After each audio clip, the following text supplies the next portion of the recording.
Isang magandang at mapagpalang araw sa inyong lahat, mga minamahal naming tagapakinig. Muli, narito ang inyong lingkod upang samahan kayo sa isang panibagong paglalakbay ng puso. Isang kwentong susubok sa ating pananaw at magpapaalala sa atin ng mga aral ng buhay.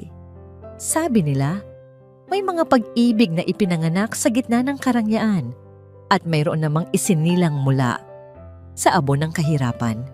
Ngunit paano kung ang dalawang mundong ito ay pagtagapuin ng tadhana? Mananaig ba ang tunay na nararamdaman kung ang kalaban ay ang mapanghusgang lipunan at ang sariling karuwagan? Halina't pakinggan natin ang unang kabanata. Ang amoy ng alat mula sa dagat at ang marahang haplosos ng hangin sa kanyang pisngi ang laging gumigising sa diwa ni Hiraya Dalisay. Mula sa malaking salaming pinto ng beranda ng Hacienda del Mar, tanaw niya ang payapang karagatan na tila walang katapusan. Sa kanyang mga kamay ay isang basahan, ngunit sa kanyang isipan ay lumilipad ang mga pangarap. Isang araw, hindi na basahan ang hawak niya, kundi isang stethoscope. Isang araw, ang uniforme niya ay hindi na pangkatulong, kundi uniforme ng isang nurse. Malapit na, bulong niya sa sarili. Konting tiis na lang. Nabitawan ni Hiraya ang basahan nang marinig niya ang malakas na lagitik ng nabibiyak na kahoy, sinundan ng dalawang malakas na bagsak sa tubig at ang nakapangingilabot na sigaw ng mga bata. Lumingon siya at halos manigas sa kinatatayuan. Ang kambal na sinatala at liwayway, ang dalawang anghel ng hasyenda, ay wala na sa dulo ng lumang pantalan. Ang tanging naroon ay isang malaking butas sa mga gapok na kahoy. Ang lahat ng pangarap niya, ang pagsusulit para sa nursing, ang kinabukasan ng kanyang pamilya, biglang naglaho. Ang tanging nakikita ng kanyang mga mata ay ang dalawang maliliit na ulo na pilit lumulutang at lumulubog sa nagngangalit na tubig. Tulong! Tulong! Sigaw ng maliit na si Tala, habang pilit na inaabot ang kamay ng kapatid na si Liwayway na umiyak na sa takot. Walang pag-aalinlangan, walang segundong sinayang. Itinapon ni Hiraya ang kanyang tsinelas at buong bilis na tumakbo patungo sa pantalan. Hindi siya marunong lumangoy sa malalim, sa dagat na may malalakas na alon. Ngunit sa sandaling iyon, hindi ang sarili niya ang kanyang inisip. Ang mga batang iyon, ang mga batang nagbibigay kulay sa malungkot na mansyon, ang tanging mahalaga. Tumalon siya. Ang malamig na tubig ay tila milyon-milyong karayom na tumusok sa kanyang balat. Ang lakas ng alon ay agad siyang hinampas at pilit na hinihila palalim. Ngunit gamit ang lahat ng natitirang lakas, pilit siyang lumangoy patungo sa kinaroroonan ng kambal. Naririnig niya ang mga sigawan mula sa dalampasigan, ang mga boses ng iba pang kasambahay na natataranta na rin. Ate Hiraya, umiiyak na sigaw ni Liwayway nang makita siya. Huwag kayong bibitaw sa isa't isa, sigaw ni Hiraya. Pilit na nilalabanan ang pagod at ang tubig na pumapasok sa kanyang bibig. Nang maabot niya ang mga ito, agad niyang niyakap ang dalawang bata mula sa likuran. Pilit na itinataguyod ang kanilang mga ulo sa ibabaw ng tubig. Kumapit kayo sa akin, sabi niya, kahit na ang sarili niyang mga braso ay nangangalay na. Bawat hampas ng alon ay tila martilyong dumudurog sa kanyang katawan. Ang dalampasigan ay mukhang malapit ngunit parang 1 kilometro ang layo. Nagsimula siyang sipain ang kanyang mga binti. Itinutulak ang 3 katawan nila patungo sa pampang. Bawat metro ay isang tagumpay. Ngunit ang kanyang lakas ay paubos na. Ang kanyang mga baga ay naghahanap ng hangin. Sa gitna ng kaguluhan, isang malakas at desperadong sigaw ang narinig niya mula sa dalampasigan. Isang boses na kilalang kilala niya. Ang boses na laging nagpapakaba sa kanyang dibdib sa tuwing naririnig niya ito dahil sa takot at paggalang. Tala, liwayway, Si Silakbo Montoya, ang amo niya, ang ama ng mga bata, ay nakatayo na sa buhanginan. Ang muka ay nababalot ng matinding takot. Tila nawala ang imahe ng isang makapangyarihang negosyante. Ang naroon ay isang amang handang ibigay ang lahat para sa kanyang mga anak. Nang makita ni Silakbo ang eksena, ang kanyang dalawang anak na nakakapit sa kanilang katulong na halatang hirap na ay hindi na rin ito nag-isip. Tumakbo ito at lumusong sa tubig kasunod ang ilan pang mga hardinero.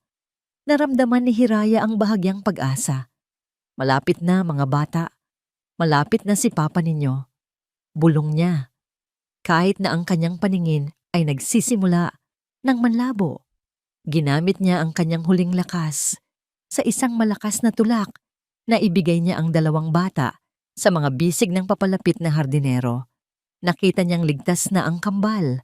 Nakita niyang buhat-buhat na sila ng mga ito patungo sa kanilang ama.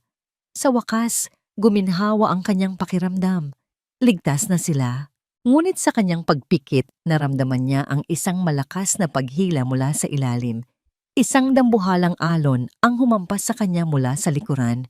Mas malakas kaysa sa mga nauna. Hindi na niya nagawang lumaban. Ang alat ng tubig ay pumuno sa kanyang ilong at lalamunan.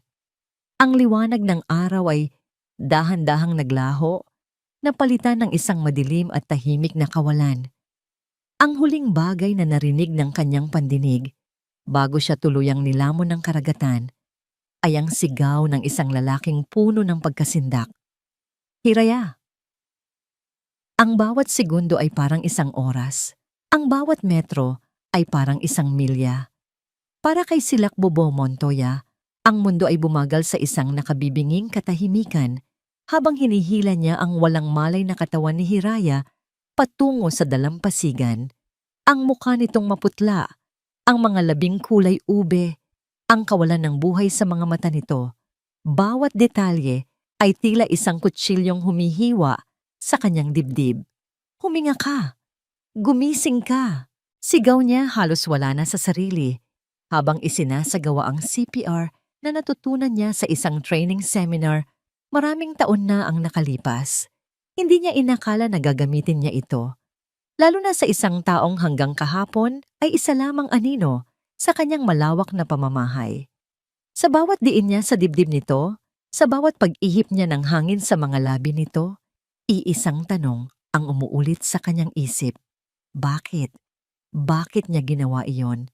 Pwede naman siyang sumigaw na lang ng tulong. Pwede niyang hintayin ng ibang tao. Ngunit hindi. Tumalon siya. Isinakripisyo niya ang kanyang sarili para sa mga anak niya. Nang sa wakas ay bumuga ito ng tubig at umubo. Ang tunog na yon ang pinakamagandang musikang narinig ni Silakbo sa buong buhay niya. Mabilis ang mga sumunod na pangyayari.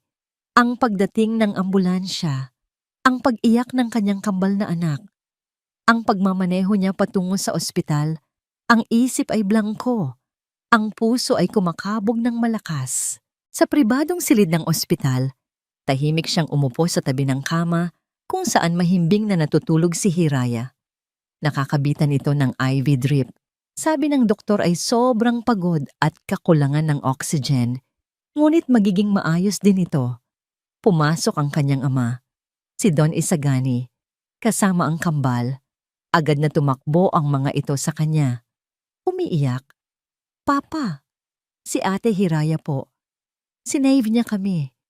Humihikbing sabi ni Tala. Ang mukha ay nakasubsob sa kanyang dibdib. She's a hero, Papa. Dagdag ni Liwayway. The waves were so big, but she pushed us po. Tinulak niya kami palayo sa alon.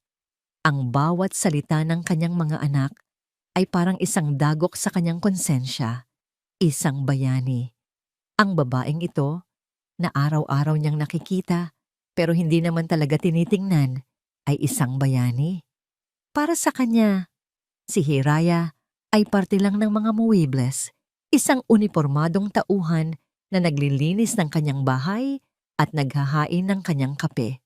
Ngayon, sa harap niya, ang babaeng ito ang dahilan kung bakit buo pa rin ang kanyang mundo.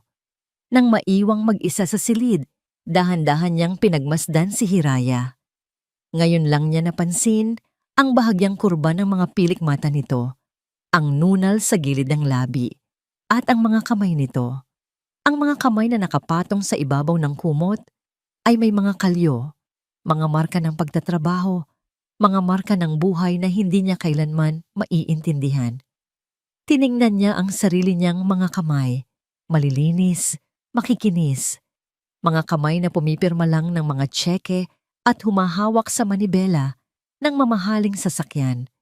At sa unang pagkakataon, sa mahabang panahon, nakaramdam si Silakbo ng matinding hiya. Ito ang babaeng nagligtas sa kanyang mga anak. At hindi man lang niya alam ang apelyido nito bago ang araw na ito. Hindi niya alam ang mga pangarap nito. Hindi niya alam kung ano ang nagpapasaya o nagpapalungkot dito.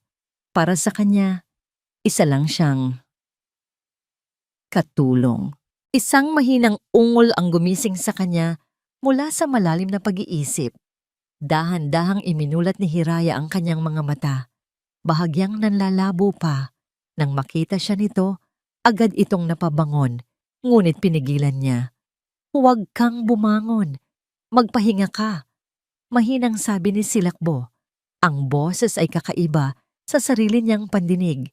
May halong lambing na hindi niya alam na kaya niyang gawin. Ang unang mga salitang lumabas sa bibig ni Hiraya. Sa kabila ng pagod at sakit na nararamdaman, ang tuluyang bumasag sa pader na nakapalibot sa puso ni Silakbo. Sir, kamusta po ang mga bata? Hindi ang sarili niya ang inalala nito. Hindi ang katotohanang muntik na itong mamatay, kundi ang kalagayan ng kanyang mga anak. Sa sandaling iyon, ang lahat ng pagtingin ni Silakbo kay Hiraya ay nagbago. Hindi na ito isang empleyado, isa siyang babaeng may puso na mas malaki pa sa karagatan, na muntik ng kumitil sa buhay niya. Tumikim si Silakbo. Hindi alam kung paano sasabihin ang mga salitang bumabara sa kanyang lalamunan. Ang isang makapangyarihang lalaki na sanay mag-utos ay hindi sanay magpasalamat. They are safe because of you. Sa wakas ay nasabi niya. Ang mga salita ay tila ninakaw mula sa kanya. Hiraya, salamat. Tumingin lang ito sa kanya. Bahagyang nagulat sa tono niya at marahang tumango. Kinabukasan, pagbalik nila sa hasyenda, tinipon ni Silakbo ang lahat ng mga katulong at hardinero sa sala. Tumayo siya sa harap nilang lahat. Ang kanyang tindig ay puno ng awtoridad na hindi matitinag. Makinig kayong lahat. Simula niya, ang kanyang boses ay umalingaw-ngaw sa buong silid. Mula sa araw na ito, si Hiraya Dalisay ay hindi na isang kasambahay dito. Nagkaroon ng mga bulungan. Ang iba ay napatingin kay Hiraya na nakatayo sa isang sulok, nakayuko. Iniisip siguro ng lahat na sisisantihin ito. Mula ngayon, pagpapatuloy ni Silakbo, ang kanyang mga mata ay nakatuon lamang kay Hiraya. Siya na ang magiging personal na tagapag-alaga ni Natala at Liwayway. She will live in the guest room adjacent to my daughter's suite. Ituturing ninyo siya, hindi bilang isang katrabaho, kundi bilang isang miyembro ng pamilyang ito. Maliwanag? Ang katahimikan ay nabasag ng mga halatang pagkabigla sa mukha ng mga tauhan. Ang mga bulungan ay naging mas malakas, puno ng pagtataka, at marahil, konting inggit. Ngunit wala nang pakialam si Silakbo. Ang mahalaga, nabuksan na ang kanyang mga mata, at ang babaeng nasa harap niya ngayon ay hindi na niya hahayaang maging isang anino lamang. Ang paglipat mula sa maliit na silid ng mga katulong patungo sa maluwag na guest room sa tabi ng kwarto ng kambal ay parang isang panaginip para kay Hiraya. Ang kama ay mas malambot, ang bintana ay may mas magandang tanawin ng hardin, at ang hangin ay tila mas sariwa. Ngunit sa bawat gabing nahihiga siya roon, may bahagi sa kanya na hindi pa rin makapaniwala. Ang lahat ng ito, ang biglaang pagbabago sa kanyang buhay, ay parang isang hiram na sandali lamang. Ngunit ang init na ibinibigay sa kanya ni Natala at liwayway ang nagpaparamdam sa kanya na siya ay nasa tamang lugar. Hindi na siya Ate Hiraya na katulong, kundi Ate Hiraya na nila. Siya ang kanilang kalaro sa umaga, tagabasa ng kwento sa gabi, at kasama sa panonood ng cartoons. Isang hapon, naisipan nilang mag-bake ng cookies. Ang kusina, na dati ay lugar ng trabaho para kay Hiraya, ay naging isang palaruan. Ang tawanan ng mga bata ay umalingaw-ngaw habang naghahalo sila ng harina na may mga pulbos na tumatalsik sa kanilang mga mukha at damit. Ate Hiraya, look! I have a white beard, like Lolo Isagani. Tuwang-tuwang sabi ni Tala, na puno ng harina ang paligid ng bibig. Napangiti si Hiraya, isang nangiting totoo at walang halong pag-aalala. Sa mga sandaling iyon, nakakalimutan niyang isa lang siyang hamak na empleyado. Ang pakiramdam ay isa siyang nakatatandang kapatid o marahil isang ina. Mula sa may pintuan ng kusina, tahimik na nanonood si Silakbo. Nakasandal siya sa hamba ng pinto. Ang mga braso ay nakakrus sa dibdib. Isang maliit at halos hindi mahahalata na ngiti ang nasa kanyang mga labi. Ang eksenang nasa harap niya, ang magulo ngunit masayang kusina. Ang tawa ng kanyang mga anak at ang babaeng naging sentro ng lahat ng iyon ay isang bagay na matagal na niyang hindi nakikita sa loob ng pamamahay na ito. Pinupuno ni Hiraya ang isang espasyong hindi niya alam na nabakante pala. Naramdaman ni Hiraya na may nakatingin. Dahan-dahan siyang lumingon at nagtama ang kanilang mga mata. Agad na uminit ang kanyang mga pisngi. Ngumiti lang si Silakbo, isang nangiting hindi mapagmataas, kundi isang nangiting puno ng init. Bago tumalikod at umalis, hinahayaan silang magpatuloy sa kanilang munting selebrasyon. Ang mga araw ay naging linggo. Ang pagiging ilag ni Hiraya kay Silakbo ay dahan-dahang napalitan ng isang komportableng katahimikan. Napansin ni Hiraya ang mga pagbabago sa amo. Mas madalas na itong umuuwi ng maaga. Minsan, nadadatnan niya itong nakaupo sa hardin, nagbabasa, habang pinapanood sila ng mga bata na maglaro. Isang gabi, nang mahimbing na ang tulog ng kambal, nagpunta si Hiraya sa maliit na library para kunin ang kanyang mga libro. Pangarap pa rin niya ang maging nurse. Ang pagsusulit ay nalalapit na, at bawat libreng sandali ay ginugugol niya sa pag-aaral. Hindi niya namalayan ang pagpasok ni Silakbo. Hindi ka pa natutulog? Halos mapatalon si Hiraya sa gulat. Agad niyang itinago ang kanyang libro sa likuran na para bang isang krimen ang kanyang ginagawa. Sir, paumanhin po. Kukuha lang sana ako ng nursing reviewer? Tanong ni Silakbo. Ang tingin ay nasa librong pilit niyang itinatago. Lumapit ito at sa unang pagkakataon ay hindi naramdaman ni Hiraya ang takot, kundi ang isang kakaibang kaba. You're pursuing your dream, that's admirable. Isang simpleng papuri, ngunit para kay Hiraya, iyon ay isang malaking bagay. Salamat po, sir. Bo, sabi nito. Call me Bo when it's just us. Isang malakas na bagyo ang dumating ng gabing iyon. Ang ulan ay humahagupit sa mga bintana at ang kulog ay yumanig sa buong mansyon. Para hindi matakot ang mga bata, nagpasya si Silakbo na mag-movie night sila sa family hall. Naglatag sila ng makapal na kumot at mga unan sa sahig. Si Hiraya ang naghanda ng popcorn. Sa kalagitnaan ng pinapanood nilang Disney movie, isa-isang bumigay ang mga bata sa antok. Si Tala ay nakasandal sa isang balikat ni Hiraya, habang si Liwayway naman ay nakahiga sa kanyang kandungan. Parehong mahimbing na ang tulog. Naiwan silang dalawa ni Silakbo, tahimik na nanonood. Ang tanging liwanag ay mula sa malaking TV screen. Ang eksena ay parang isang perpektong larawan ng isang pamilya. Isang pangarap na alam ni Hirayang imposible. Biglang namatay ang ilaw. Isang malakas na kidlat ang gumuhit sa kalangitan, sinundan ng dagundong ng kulog na nagpayanig sa buong bahay. Kasabay nito, ang buong hasyenda ay binalot ng kadiliman. Brown out! Mahinang bulong ni Silakbo. Napahawak si Hiraya sa mga bata. Sa gitna ng dilim, naramdaman niya ang paggalaw ni Silakbo. Mukhang may hinahanap ito. Kasabay ng paggalaw niya, gumalaw din si Hiraya. Kinakapa ang cellphone na maaaring gamiting ilaw. At sa isang iglap, sa gitna ng malamig at madilim na silid, ang kanilang mga kamay ay nagtama.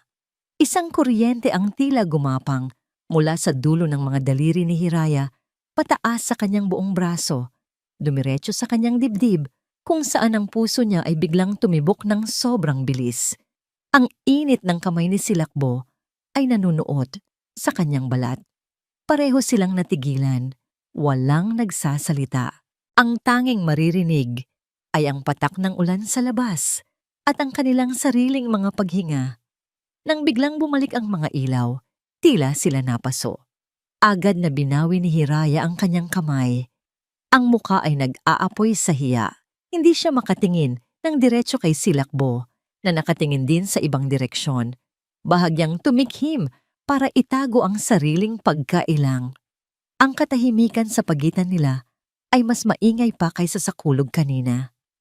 Sa gitna ng nakabibinging katahimikan na iyon, isang tunog mula sa labas ang bumasag sa lahat. Ang tunog ng isang makina, ng isang mamahaling sasakyan na huminto sa harap ng mansyon. Ang mga ilaw nito ay tumagos sa mga bintana, tila dalawang matang mapanuri. Kasabay ng pagbukas ng pinto ng sasakyan, bumukas din ang pinto ng mansyon at pumasok ang isang security guard. Basang-basa sa ulan, ang mukha ay puno ng pag-aalala. "Sir Bo, may bisita po kayo. Si Ma'am Amara po." Mula sa labas, isang babaeng matangkad at elegante na nababalot ng isang mamahaling Amerikana para protektahan ang sarili sa ulan, ang dahan-dahang lumakad patungo sa pinto. Kahit sa malayo, kitang-kita ang kumpiyansa at awtoridad sa kanyang bawat hakbang. Itinaas niya ang kanyang tingin sa malaking bahay, isang mapait na ngiti, ang sumilay sa kanyang perpektong pulang mga labi. "I'm back." Para kay Amara del Prado, ang Hacienda del Mar ay hindi isang tahanan. Ito ay isang kaharian. Isang kahariang minsan na niyang tinalikuran dahil sa pag-aakalang makakahanap siya ng mas malaki at mas maningning na palasyo. Ngayon, habang tumatayo siya sa engrandeng pinto nito, basang-basa ng ulan at nilalamig hanggang sa buto, alam niyang nagkamali siya at gagawin niya ang lahat para mabawi ang tronong iniwan niya. Ang unang niyang nakita ay si Silakbo, ang dati niyang asawa, ang lalaking nagmamay-ari ng lahat ng ito, ang kanyang tiket pabalik sa buhay na nararapat para sa kanya. Nakatayo ito roon, ang katawan ay tensyonado, ang panga ay matigas. Galit pa rin. Mabuti, isip ni Amara. Ang galit ay mas madaling laruin kaysa sa awa. "Bo," sabi niya. Ang boses ay sinadya niyang gawing basag at puno ng pagsisisi. "I'm sorry for barging in like this. The storm. I had nowhere else to go. You have a condo in the city, Amara. Don't play games with me." Malamig na tugon ni Silakbo, pero hindi ito umalis sa pagkakatayo sa pagitan niya at ng family hall. May pinoprotektahan. Doon niya unang napansin ang anino sa likod ni Silakbo. Isang babae. Simple lang ang suot, mukhang yaya. Nakaupo ito sa sahig, sa tabi ng kanyang natutulog na mga anak. At ang paraan ng pagkakatingin nito kay Silakbo, puno ng pag-aalala, ay agad na nagpainit ng dugo ni Amara. "Ang mga anak ko," sabi ni Amara, ginagamit ang kanyang sandata. Naglakad siya palapit, pilit na pinapakita ang pananabik ng isang ina. "I miss them so much." Yumuko siya at hahalikan sana ang noo ni Tala nang biglang gumalaw ang babae. Bahagyang inayos ang kumot na nakabalot sa bata. Isang maliit na kilos, pero para kay Amara, isa yung pag-aangkin. Itinuon ni Amara ang kanyang tingin sa babae. "Sino ka?" tanong niya. Ang boses ay matamis, ngunit may nakatagong lason. Bago pa makasagot ang babae, si Silakbo na ang nagsalita. Siya si Hiraya, ang bagong tagapag-alaga ng mga bata. Tumingin si Silakbo kay Hiraya at sa isang saglit na yon, nakita ni Amara ang lahat. Isang tinging hindi para sa isang empleyado, isang tinging malambot, nagpapasalamat at may bahid ng proteksyon. Halos masuka si Amara. Ang isang katulong, isang hamak na probinsyana, ito ang ipinalit sa kanya. Nang gabing iyon, pagkatapos ng isang tensyonadong hapunan kung saan halos hindi sila nag-imikan, binigyan siya ni Silakbo ng isang guest room. Para lang ngayong gabi, Amara, dahil sa bagyo. Pagkasara ng pinto, ang maskara ng isang nagsisising ina at asawa ay agad na nalusaw sa mukha ni Amara. Humarap siya sa salamin at ang nakita niya ay isang babaeng desperada. Kinuha niya ang kanyang telepono at tinawagan ang kanyang abogado. "Ricardo, anong balita?" Nanginginig niyang tanong. "Bad news, Amara. The creditors gave their final notice. They're giving you 1 week. 1 week or they will seize everything. The boutique, the condo, your accounts, lahat." Halos mabitawan ni Amara ang telepono. Lahat. Ang salitang iyon ay parang isang martilyong pumukpok sa kanyang ulo. Ang lahat ng pinaghirapan niyang itayo matapos iwan si Silakbo ay guguho na lang na parang kastilyong buhangin. Hindi siya papayag. Pagkababa ng tawag, nagpabalik-balik siya sa loob ng silid na parang isang tigreng nakakulong sa hawla. Kailangan niya si Silakbo. Kailangan niya ang pera nito, ang kapangyarihan nito, ang seguridad na kaya nitong ibigay. At may isang balakid sa kanyang daraanan. Ang babaeng iyon, si Hiraya. May ngiting dahan-dahang sumilay sa kanyang mga labi. Isang ngiting mapanganib. Kung may balakid, kailangan itong tanggalin. May isa pa siyang tinawagan. Isang private investigator na dati na niyang ginamit para sa mga maruruming trabaho. "Rico, it's Amara del Prado," sabi niya. Ang boses ay kalmado na at puno ng determinasyon. "I have a job for you." May isang babae. Pangalan niya ay Hiraya Dalisay. She's from a small province, I don't know where. I want you to find out everything about her. Lahat. Kahit ang pinakamaliit na butas, ang pinakamadilim na sikreto. I don't care what it takes or how much it costs. Find me something I can use against her. Something dirty. Kinabukasan, ang araw ay sumikat na muli, na para bang walang nangyaring bagyo. Nakita ni Amara si Hiraya sa hardin, masayang nakikipaglaro kina Tala at Liwayway. Ang eksena ay perpekto, na lalong nagpaalab sa galit sa kanyang dibdib. Naglakad siya papalapit, suot ang kanyang pinakamatamis na ngiti. "Good morning," bati niya. "Good morning po, ma'am," magalang na sagot ni Hiraya, bahagyang yumuko. "Ang saya-saya ninyo sabi ni Amara. Tumingin siya sa paligid na para bang may hinahanap. "Alam mo, bigla akong nauhaw."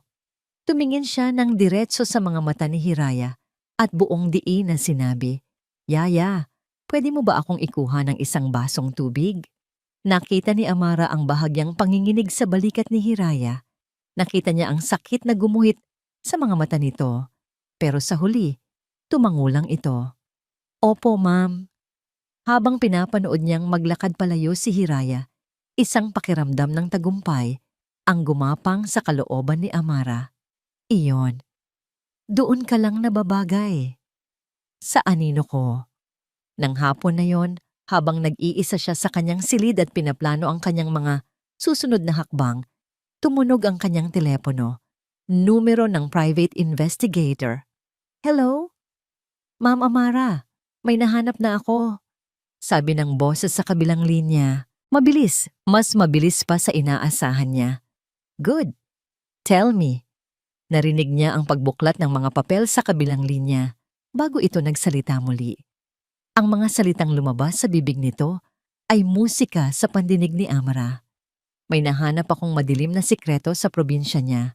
Isang lalaki, isang nangiting demonyo ang dahan-dahang gumuhit sa mga labi ni Amara del Prado. Perfect, bulong niya. Tell me everything. May isang bagong kapayapaan sa loob ng Hacienda del Mar. Isang kapayapaang hindi pa naramdaman ni Silakbo Montoya sa loob ng maraming taon. Ito ay isang kapayapaang dala ng mga simpleng bagay. Ang tunog ng tawanan ng kanyang mga anak na umaalingaw-ngaw sa pasilyo, ang amoy ng bagong lutong cookies mula sa kusina, at ang presensya ng isang babaeng tahimik na binubuo muli ang mga basag na piraso ng kanyang pamilya.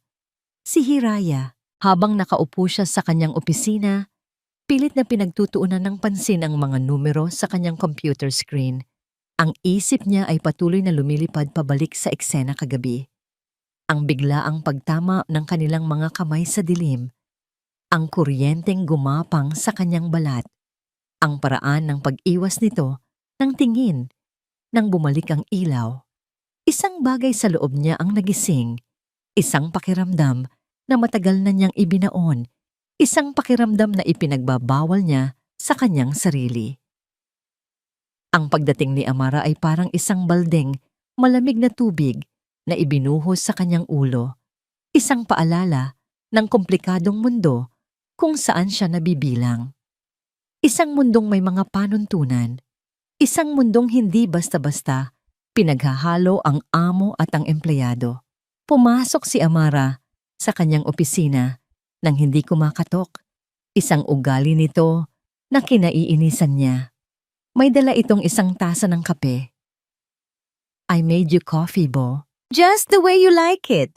Sabi nito, ang nangiti ay perpekto, ngunit ang mga mata ay tila may ibang sinasabi. Salamat!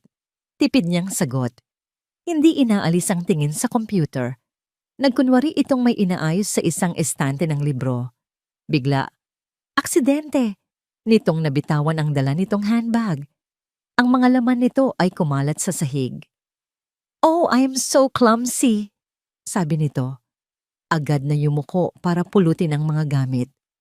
Napatayo si Silakbo para tumulong, ngunit pinigilan siya nito. No, it's okay. Ako na. Mabilis nitong ipinasok ang mga gamit sa loob ng bag, ngunit sa pagmamadali, isang brown na folder ang naiwan nito sa ilalim ng kanyang mesa. Hindi ito napansin ni Amara o sinadya nitong hindi mapansin at mabilis na itong lumabas ng opisina. Naiwan ang folder sa sahig. Tinitigan ito ni Silakbo. May nakasulat sa labas. Personal. Ang isang bahagi ng kanyang isip ay nagsasabing huwag itong pakialaman.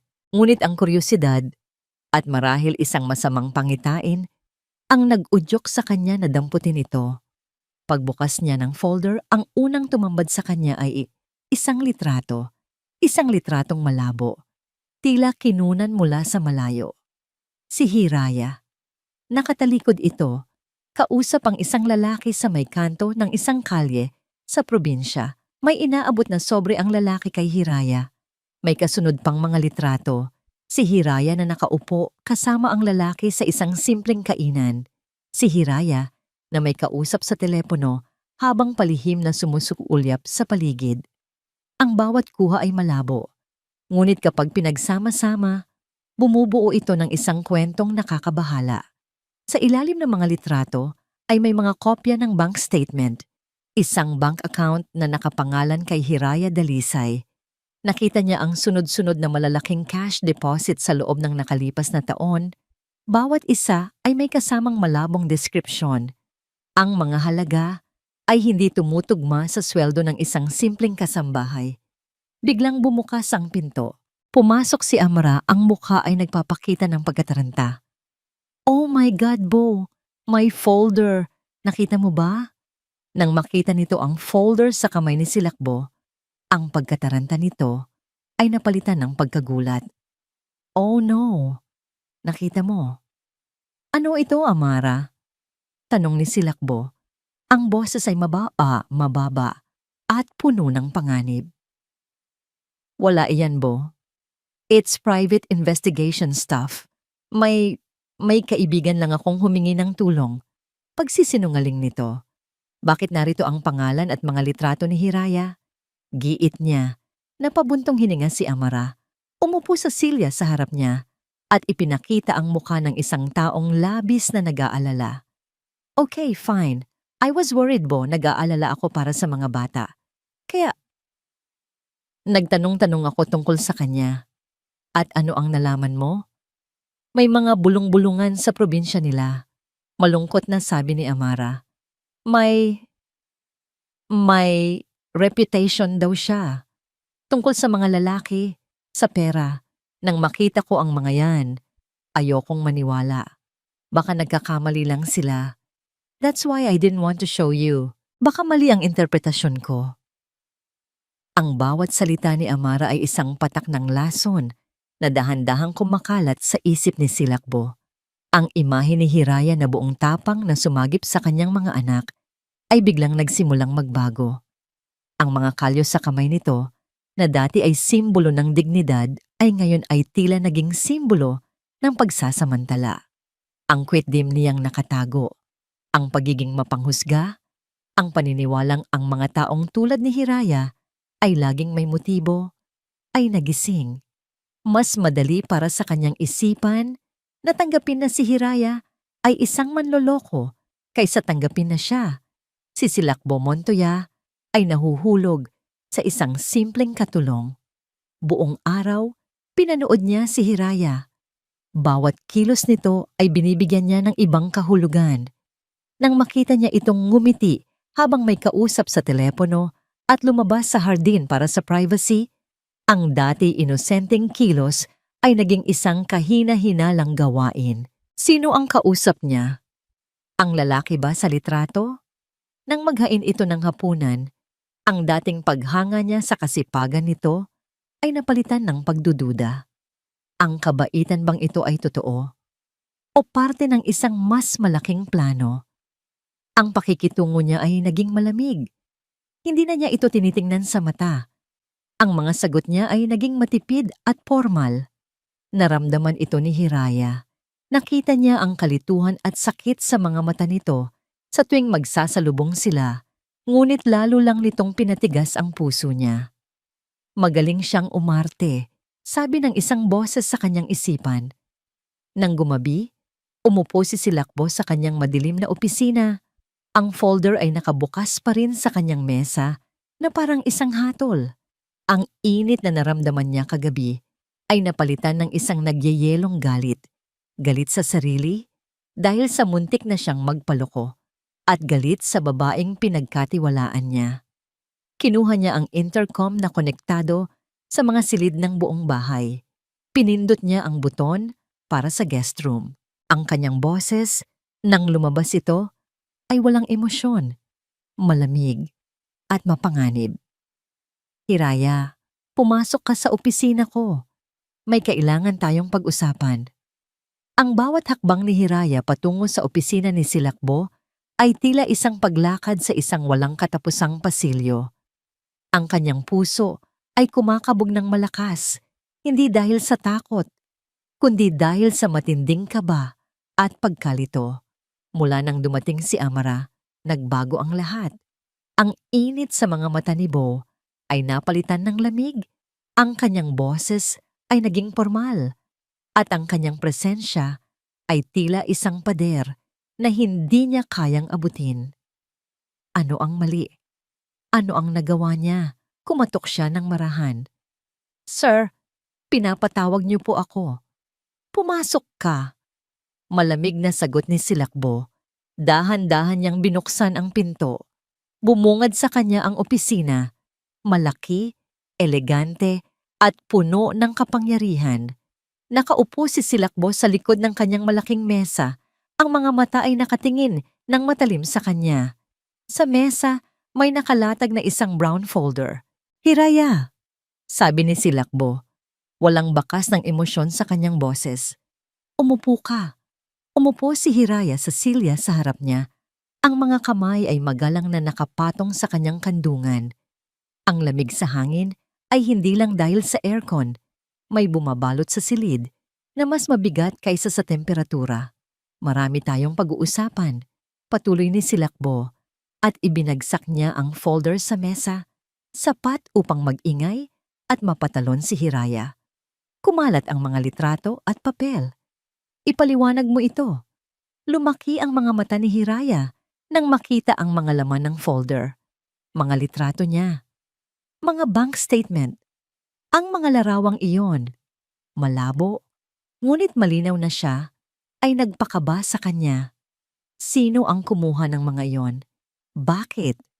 Sir, hindi ko po alam kung ano ang mga yan. Nautal niyang sabi. Pilit na inabot ang isang litrato. Huwag mong hawakan, matalim na sabi ni Silakbo, at inalis ang kanyang kamay. Mga litrato mo yan, Hiraya, kasama ang isang lalaki. At ang mga bank statement na ito, nagpapakita ng malalaking deposito na hindi kailanman tutugma sa sweldo mo bilang isang katulong. Pinilit ni Hiraya na huminga ng malalim. Sir, wala po akong alam sa mga yan. Hindi po totoo ang anumang iniisip nyo. Talaga? Tumayo si Silakbo. Ang kanyang tinig ay tumaas. I'm giving you a chance to explain yourself, Hiraya. Sino ang lalaking iyan? Bakit may mga ganito kang pera? Nasaan ang pinanggalingan ng mga iyan? Ang damdamin niya ay halo-halo. Pagkalito, sakit, at nagsisimulang galit. Sir, kung may nag-iispiya po sa akin, hindi ko po alam kung bakit. Wala po akong itinatago. Ang pera po na yan. Sa pamilya ko po yan, pinapadala ko po sa probinsya. Ngunit bago pa niya matapos ang kanyang paliwanag, biglang bumukas ang pinto ng opisina.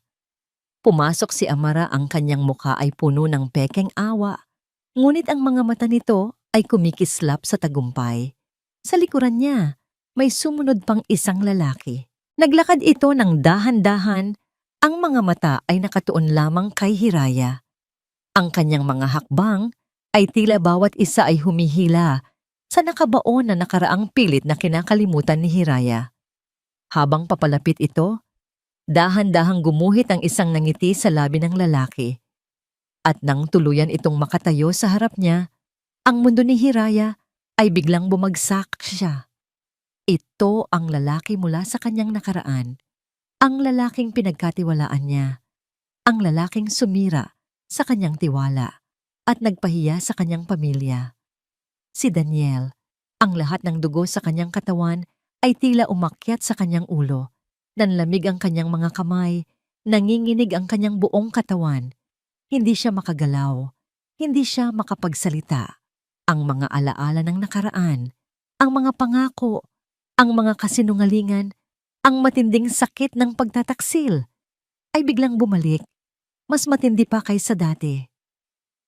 Bo, I'm so sorry, pero sinabi ko na sa'yo na kailangan nating malaman ang katotohanan. Sabi ni Amara, ang boses ay sadyang nilambingan. Siya si Daniel, ang dating nobyo ni Hiraya, at siya ang makapagpapatunay ng lahat ng mga nakita mo sa folder. Napatingin si Hiraya kay Silakbo. Ang mga mata ay puno ng pagmamakaawa. Pilit na ipinaparamdam sa kanya na maniwala ito. Ngunit ang tingin ni Silakbo ay matigas. Bumaling si Daniel kay Hiraya.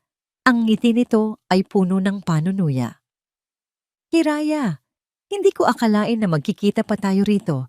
Nagtagumpay ka pala sa iyong project na manggugulo sa isang mayaman na pamilya. Hindi! Ang tanging nasabi ni Hiraya, ang kanyang lalamunan ay tila may nakabara. Bo, let me tell you everything, sabi ni Daniel at nagsimula siyang magkwento. Isang kwentong puno ng kasinungalingan, pinagtagpi-tagpi mula sa katotohanan ng kanilang nakaraan, ngunit binaluktot upang magmukhang si Hiraya ang may kasalanan. Si Hiraya po, Sir Bo, ay isang eksperto sa paggaya na nagmamahal sa mga lalaking may pera. Simula ni Daniel, tumingin ng may diin kay Hiraya. Ang lahat ng kabaitan niya, ang pagiging tapat niya, lahat ay pakitang tao lang para makuha ang tiwala ng mga taong may kaya. Siya po ang tipo ng babaeng gagamitin ng lahat, kahit ang mga bata, para lang umakyat sa buhay. Nang magkasama kami noon, ganoon din po ang ginawa niya. Pera ko ang hinabol niya at nang maubos, iniwan niya ako. Bawat salita ni Daniel ay parang matutulis na tinidor na sumasaksak sa puso ni Hiraya. Ang kanyang buong pagkatao ay tila dinudurog. Hindi siya makapagsalita. Ang kanyang nakaraan, na pilit niyang inilibing, ay biglang bumalik upang parusahan siya. Ang sakit ng pagtataksil ni Daniel ay muling bumalik. Mas matindi pa ngayon dahil ginagamit ito laban sa kanya. Tumingin si Silakbo kay Hiraya. Ang kanyang mukha ay parang bato. Ang bawat tingin na dating puno ng paghanga ay napalitan ng matinding galit at pagkasuklam. Ang katahimikan ni Hiraya na dulot ng matinding shock at trauma ay binigyan ng maling kahulugan ni Silakbo bilang pagkumpirma ng mga akusasyon. Tama na, Daniel, sabi ni Amara na para bang nagmamalasakit. Huwag mo nang saktan pa siya. Isang sulyap ang ibinato niya kay Hiraya, isang sulyap ng purong pagtatagumpay. Sa sandaling iyon, nauunawaan ni Hiraya ang lahat. Ito ay isang setup, isang perpektong, nakapangingilabot na setup. Hinarap siya ni Silakbo, ang kanyang mga mata ay nanlilisik. Ang lalaking minsang nagligtas sa kanya, ang lalaking nakita niya sa isang bagong liwanag, ay ngayon ay ang lalaking wawasak sa kanya. Ang lahat ng pag-asa, ang lahat ng kilig na naramdaman niya, ay biglang naglaho, napalitan ng isang mapait na katotohanan. Hindi ko akalain, sabi ni Silakbo. Ang kanyang boses ay nanginginig sa galit. Hindi ko akalain na isa kang ahas. Ang mga salita ni Silakbo, hindi ko akalain na isa kang ahas, ay umalingaw-ngaw sa isip ni Hiraya. Mas masakit pa kaysa sa anumang sampal na natanggap niya. Ang kanyang puso ay parang nabasag na salamin. Ang bawat piraso ay sumasaksak sa kanyang kalooban. Hindi siya umiyak, wala siyang magawang iluha. Ang tanging nararamdaman niya ay isang nakamamatay na pamamanhid at ang matinding pagkabigo. Nakatayo si Silakbo sa kanyang harap, ang kanyang mga mata ay nagliliyab sa galit. Umalis ka na sa pamamahay ko, Hiraya. Utos niya. Ang boses ay matigas at walang awa. Ngayon din. Bo, huwag naman sana tayong padalos-dalos, kunwari pagpigil ni Amara. Ngunit ang nangiti sa kanyang mga mata ay nagsasabi ng ibang istorya. Baka naman may maipaliwanag pa si Hiraya. Wala na siyang dapat ipaliwanag, Amara. Sagot ni Silakbo. Hindi inaalis ang tingin kay Hiraya. Ang lahat ng kabaitan at pagtitiwala ko ay sinira niya. Ang pagliligtas niya sa mga anak ko. Isang pakitang tao lamang. Isang paraan para makapasok siya sa buhay ko. Sa yaman ko. Hindi po totoo yan, sir. Sa wakas ay nakapagsalita si Hiraya. Ang boses ay nanginginig, ngunit puno ng pilit na lakas. Ang pagliligtas ko po kinatala at liwayway. Bukal po sa puso ko iyon. Hindi po ako katulad ng iniisip nyo. Hindi po ako magnanakaw. Kumuha si Silakbo ng isang makapal na bungkus ng pera mula sa kanyang drawer. Inihagis niya ito sa mesa. Ang mga bills ay kumalat sa harapan ni Hiraya. Iyan ang kabayaran mo sa pagganap mo, sa iyong papel. Ang iyong gantimpala, kunin mo. At huwag ka nang magpapakita sa akin kailanman. Ang pakiramdam ni Hiraya ay tila sinaksak siya ng libu-libong kutsilyo. Hindi pera ang habol niya. Hindi iyon na nang nagtulak sa kanya na isakripisyo ang kanyang buhay para sa kanyang mga anak. Ang bawat salita ni Silakbo ay tila niyuyurakan ang kanyang dignidad, ang kanyang pagkatao. Hindi niya pinansin ang pera. Tumingin siya ng diretso sa mga mata ni Silakbo. Isang tingin na puno ng sakit, pagkabigo at pagdaramdam. Ang tinging iyon ay tila mas pumukaw pa sa galit ni Silakbo. Bakit ka ganyan tumingin? Singal ni Silakbo. Nagpapanggap ka na naman? O akala mo ay maniniwala pa ako sa mga paawa mo? Hindi na sumagot si Hiraya. Ano pa ang kanyang sasabihin? Wala na itong naniniwala sa kanya. Ang tao na pinakamahalaga sa kanya, na unti-unti nang nagiging mahalaga sa kanya, ay hinusgahan na siya. Tumayo siya, dahan-dahang naglakad, papalabas ng opisina. Hiraya, sandali lang. Sigaw ni Amara, kunwari sinusundan siya. Ngunit nang makalabas sila sa opisina, hinawakan ni Amara ang braso ni Hiraya. Ang ngiti sa kanyang labi ay walang awa. Wala ka talagang laban, Hiraya. Iyan ang tandaan mo. Never ka mananalo sa akin. This is my kingdom. And you? You're just a peasant. Itinaboy ni Hiraya ang kamay ni Amara. Hindi siya nagsalita. Wala siyang lakas. Ang tanging gusto niya ay umanumay sa lugar na yon. Nang makarating siya sa kanyang silid, hinila niya ang kanyang maliit na maleta. Walang pag-aalinlangan. Walang pag-aatubili. Kailangan niyang umalis. Dahan-dahan niyang inilagay ang ilang damit. Isang maliit na kahon ang nahulog mula sa kanyang kumot. Isang regalo mula kay Tala at Liwayway. Isang handmade bracelet na may pangalan nila. Nang makita niya yon, doon lang unti-unting lumabas ang luha na kanina pa niya pinipigilan. Ang mga bata. Paano na ang mga bata? Mahal na mahal niya ang mga ito, ngunit wala na siyang magagawa. Hindi na siya pwedeng manatili sa lugar na ito. Ang sakit ay sobra-sobra na. Nang makalabas siya sa guest room, nakasalubong niya si Don Isagani na papalabas sa kwarto ng kambal. Nakita niya ang baasa sa mga mata ni Hiraya. Nakita niya ang maleta at nakita niya ang matinding sakit sa mukha nito. Hiraya, anong nangyari? Tanong ni Don Isagani. Ang kanyang mga mata ay puno ng pagtataka at pag-aalala. Pilit nang ngumiti si Hiraya, isang ngiting punong-puno ng pait. Aalis na po ako, Don Isagani. Aalis? Bakit? Anong sinabi ni Bo? Bago pa makasagot si Hiraya, narinig niya ang boses ni Silakbo mula sa sala. Sinibak ko siya, Lolo. Isang magnanakaw, isang manloloko. Tumingin si Don Isagani kay Hiraya at pagkatapos ay bumalik ang tingin kay Silakbo. Ang kanyang mga mata ay tila nangungusap, nag-iisip at isang bahid ng pagdududa ang gumuhit sa kanyang matanda, ngunit matatalim na mga mata. Silakbo, sabi ni Don Isagani, ang boses ay puno ng babala. Ang galit ay isang apoy na unang sinusunog ang nagtataglay nito. Huwag kang padalos-dalos sa iyong mga desisyon. Hindi na lumingon si Hiraya. Hindi niya nahinintay ang tugon ni Silakbo.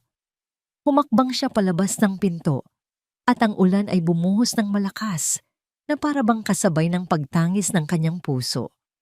Ang bawat patak ay tila luha ng langit, kasabay ng bawat patak ng luha na pumapatak sa kanyang pisngi. Ang kanyang mundo ay gumuho na. Ang paraisong kanyang akalang nahanap niya ay naging isang impyerno. Lumakad siya sa dilim, sa ilalim ng malakas na ulan, hindi alam kung saan pupunta. Ang tanging alam niya ay kailangan niyang umalis. Kailangan niyang lumayo sa sakit na ito. Sa likuran niya, sa loob ng mansyon, nakatayo si Silakbo sa harap ng bintana. Hawak ang isang baso ng alak. Pinagmamasdan niya ang paglayo ng anino ni Hiraya sa gitna ng bagyo. May isang bahagi sa kanya na nakaramdam ng kurot, ng isang kakaibang panghihinayang. Ngunit pinilit niyang balewalain iyon. Tama ang desisyon ko. Nagawa ko ang tama para sa pamilya ko. Ngunit ang boses ng kanyang lolo ay patuloy na umalingaw-ngaw sa kanyang isip. Ang galit ay isang apoy na unang sinusunog ang nagtataglay nito. Habang ang buong Hacienda del Mar ay nababalot ng isang hindi natural na katahimikan matapos ang pag-alis ni Hiraya, may isang taong hindi mapakali. Si Don Isagani Montoya na nakaupo sa kanyang paboritong silyon sa aklatan ay hindi naniniwala sa mga pangyayari. Ang kanyang mahabang buhay ay nagturo sa kanya na kilalanin ang isang taong tapat, mula sa isang sinungaling. At sa mga mata ni Hiraya, sa kabila ng sakit at pagkabigo, wala siyang nakitang kasinungalingan. Sa kabilang banda, sa mga mata ni Amara, nakita niya ang isang pamilyar na kislap, ang kislap ng desperasyon at panlilinlang. Alam niyang may mali. Alam niyang ang apo niyang si Silakbo, na bulag sa galit at nasaktang pride, ay nagkamali ng desisyon. Kinabukasan, habang abala si Amara sa pagbabalik ng kanyang impluensya sa mansyon at si Silakbo ay pilit na ibinabaon ang sarili sa trabaho, gumawa ng isang tawag si Don Isagani.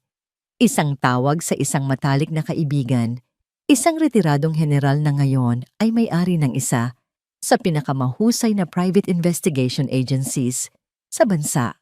Arturo, kailangan ko ng pabor. Simula ni Don Isagani, ang kanyang boses ay mahinahon ngunit puno ng bigat. Isang pabor na kailangan nating gawin ng mabilis at tahimik. Ibinigay niya ang lahat ng detalye. Ang pangalan ni Amara del Prado, ang pangalan ng lalaking si Daniel, at ang kahina-hinalang paglitaw ng mga ito. Gusto kong malaman ng lahat, Arturo. Ang bawat galaw ni Amara sa nakalipas na mga buwan, ang kanyang pinansyal na kalagayan, at gusto kong hanapin mo ang Daniel na iyan. Alamin mo kung sino siya at kung ano ang koneksyon niya kay Amara. Habang hinihintay ang resulta ng investigasyon, si Don Isagani mismo ay nagsimulang maghanap ng sarili niyang mga piraso ng palaisipan. Ang una niyang ginawa ay kausapin ang hepe ng security ng hacienda. Gusto kong makita ang lahat ng CCTV footage mula sa gabi ng Bagyo hanggang kahapon. Utos niya. Sa loob ng security room, matiyaga niyang pinanood ang mga recording. Walang nakatakas sa kanyang matalas na mga mata. Nakita niya ang eksena sa opisina ni Silakbo. Hindi marinig ang usapan, ngunit sapat na ang mga kilos. Nakita niya ang pagpasok ni Amara kasama si Daniel. At doon, sa isang maliit na sandali na hindi napansin ng iba, nakita niya ang halos hindi mahahalata na pagtango ni Amara kay Daniel bago sila pumasok, isang senyas. Pagkatapos, pinanood niya ang eksena sa labas ng opisina. Nakita niya ang mahigpit na pagkakahawak ni Amara sa braso ni Hiraya at ang mga salitang sinabi nito na kahit walang tunog ay malinaw na isang pananakot base sa reaksyon ni Hiraya. Ang mga piraso ay nagsisimula ng magkabit-kabit. Makalipas ang 2 araw, tumawag si Arturo. Isagani, mayroon na akong mga unang ulat, sabi ng general sa kabilang linya, at hindi mo ito magugustuhan. Sabihin mo sa akin, maring sabi ni Don Isagani. Ang Amara del Prado Fashions ay lubog sa utang. Malapit nang ma-foreclose ang lahat ng assets niya. Desperada na siya, Isagani. Kailangan niya ng pera at mabilis. Di napapikit si Don Isagani. Ito na nga ang sinasabi niya. Ang motibo. At ang lalaking si Daniel, tanong niya. Daniel Reyes, may record ng panloloko sa probinsya nila. At heto ang pinakamalaking ebidensya, kaibigan, sabi ni Arturo. Nakuha ng team ko ang isang kopya ng bank transfer. 2 araw bago ang insidente sa hacienda ninyo, nakatanggap si Daniel Reyes ng 100,000 piso. Hulaan mo kung kaninong bank account galing. Hindi na kailangang sumagot ni Don Isagani. Alam na niya. Galing sa offshore account ng personal assistant ni Amara del Prado. Ang huling piraso ng palaisipan ay nalagay na sa lugar. Ang lahat ay isang palabas, isang marumi, at desperadong plano. Isang kasinungalingan na sumira sa buhay ng isang inosenteng babae at nagbulag sa kanyang apo. Nang gabing iyon, ipinatawag ni Don Isagani ang kanyang apo sa aklatan. Si Silakbo, na mukhang mas pagod at iritable kaysa dati, ay pumasok na may halong inip. Lolo, kung ito ay tungkol na naman kay Hiraya. Hindi na niya pinatapos ang sasabihin nito. Walang salitang lumabas sa bibig ni Don Isagani. Sa halip, kinuha niya ang isang bagong brown folder, ang folder na naglalaman ng katotohanan at marahan itong inilapag sa mesang nakapagitan sa kanila. Ang tunog ng paglapag nito ay tila isang malakas na dagundong sa tahimik na silid. Ano po ito? Nagtatakang tanong ni Silakbo. Tinitigan ni Don Isagani ang kanyang apo nang diretso sa mga mata. Ang kanyang tingin ay pinaghalong awa at matinding pagkadismaya. Anak, sabi niya, ang kanyang boses ay kalmado, ngunit may bigat na kayang bumasag ng bakal. Oras na para malaman mo ang katotohanang sinira mo. Ang tingin ni Don Isagani ay hindi pwedeng suwayin. Mayroong bigat at awtoridad sa kanyang mga mata na nagtulak kay Silakbo upang dahan-dahang abutin ang folder sa mesa. Ang kanyang puso ay kumakabog ng malakas, hindi dahil sa galit, kundi dahil sa isang kakaibang takot. Pagbuklat niya sa folder, bumungad sa kanya ang mga dokumento. Isang bank statement, hindi sa pangalan ni Hiraya, kundi sa pangalan ni Amara del Prado. Isang malaking transfer patungo sa isang offshore account. At mula doon, isang bahagi ang ipinadala sa isang Daniel Reyes. May nakalaki pang kopya ng driver's license at mga litrato ni Daniel, isang lalaking may nakasulat na record ng panloloko. Ang kanyang mga mata ay nanlabo habang binabasa niya ang bawat linya, ang bawat detalye. Ang financial report ng Amara del Prado Fashions na nagpapakita ng matinding pagkalugi at banta ng pagkalugi. Ang mga pahayag ng mga taong nakakita kay Daniel at Amara na nag-uusap ng lihim bago ang insidente. Bawat salita ay parang isang suntok sa kanyang sikmura. Ang litrato ni Hiraya kasama si Daniel na akala niya ay patunay ng kasinungalingan nito ay biglang naging ebidensya ng kanyang pagkabigo. Ang mga bank statement ni Hiraya na puno ng mga deposito ay biglang naging kwento ng isang anak na nagsusumikap para sa kanyang pamilya.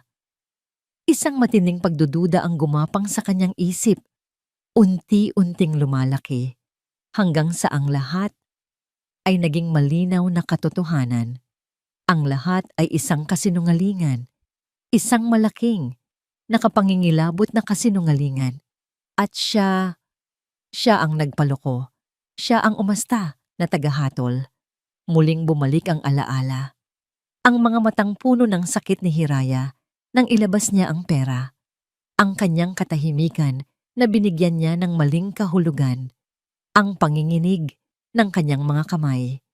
Ang kanyang desperadong pagtatangka na magpaliwanag. Ang lahat ng iyon ay nagpakita ng katotohanan. Ngunit siya, sa kanyang pagiging bulag, sa galit at pride, ay pinili ang kasinungalingan. Hiraya. Bulong niya, ang kanyang boses ay basag. Naramdaman niya ang matinding hiya, ang matinding pagsisisi. Ang mga salita niya, ang mga salitang humiwa sa dignidad ni Hiraya, ang mga salitang nagtaboy dito sa gitna ng bagyo, ay umalingaw-ngaw sa kanyang isip. Hindi ko akalain na isa kang ahas. Pumikit siya, pilit na pinipigilan ang luha na namumuo sa kanyang mga mata. Hindi siya pwedeng umiyak. Wala siyang karapatang umiyak. Siya ang gumawa ng lahat ng ito. Siya ang sumira. Ngunit ang bigat ng pagsisisi ay hindi kayang pigilan. Tumulo ang mainit na luha sa kanyang pisngi. Luha ng galit sa sarili. Luha ng matinding panghihinayang. Bo, anong ginagawa mo sa opisina ni Lolo? Ang boses ni Amara. Sa sandaling iyon, ang kanyang pagsisisi ay napalitan ng isang nakakalamig na galit. Amara, sabi niya. Dahan-dahang tumayo. Ang folder ay mahigpit na hawak sa kanyang kamay. Ang kanyang muka ay walang emosyon, ngunit ang kanyang mga mata ay nagliliyab sa apoy. Bakit ka ganyan tumingin, Bo? Natatakot na tanong ni Amara, bahagyang umatras. Kailangan nating mag-usap, sabi ni Silakbo. Ang bawat salita ay may bigat na. Ngayon din, pumunta sila sa kanyang opisina. Sinara niya ng mahigpit ang pinto. Sit down, Amara. Utos niya at itinapon niya ang folder sa mesa. Ang mga dokumento ay kumalat sa harapan nito. Ipaliwanag mo ito. Lumaki ang mga mata ni Amara nang makita ang mga papeles. Ang pagkakita nito sa bank statement at sa pangalan ni Daniel ay nagpablangko sa mukha niya. Ano ito, Bo? Hindi ko alam ang pinagsasabi mo. Pilit nitong pagtanggi. Ang boses ay nanginginig. Huwag kang magkunwari, Amara. Sumigaw si Silakbo. Ang kanyang tinig ay yumanig sa buong silid. Ang mga utang mo, ang bank transfer kay Daniel Reyes, ang lahat ng kasinungalingan mo. Hindi! Hindi totoo yan! Sigaw ni Amara, tumayo at pilit na kukunin ang mga dokumento. Ngunit mas mabilis si Silakbo. Hinawakan niya ang kamay ni Amara ng mahigpit. Ang kanyang tingin ay matalim na matalim. Pinaglaruan mo kami, Amara. Pinaglaruan mo ang buhay ng isang inosenteng babae. Pinaglaruan mo ang puso ng mga anak ko. Dahil kailangan ko ng pera, Bo. Sigaw ni Amara. Ang lahat ng pagpapanggap ay naglaho, napalitan ng matinding desperasyon. Malapit na akong mawalan ng lahat. Hindi mo maiintindihan ang hirap na pinagdadaanan ko. Hirap? Tumawa si Silakbo, isang tawanan na puno ng kapaitan. Ang hirap mo, Amara, ay dulot ng sarili mong kasakiman. Habang si Hiraya, na walang-wala, ay handang isakripisyo ang buhay niya para sa mga anak ko. Ikaw naman ay handang sirain ang buhay niya para lang sa pera. Binitawan niya ang kamay ni Amara, na tila nadiri sa pagkakadikit nito. Umalis ka. Ngayon. At huwag ka nang magpapakita pa sa akin o sa mga anak ko. Kailanman. Bo, please! Huwag mo akong gawin ito. Pagmamakaawa ni Amara, lumuhod sa harap niya. Please, I can explain. I love you, Bo. Ang pag-ibig mo, Amara, ay walang halaga kung ang katumbas ay kasinungalingan at paninira ng buhay ng iba. Malamig na sabi ni Silakbo. I have nothing more to say to you. Lumabas ka na. Dahan-dahang tumayo si Amara. Ang kanyang muka ay puno ng matinding galit at pagtataksil. Walang salitang lumabas sa kanyang bibig, ngunit ang kanyang mga mata ay nangako ng paghihiganti. Lumabas siya sa opisina.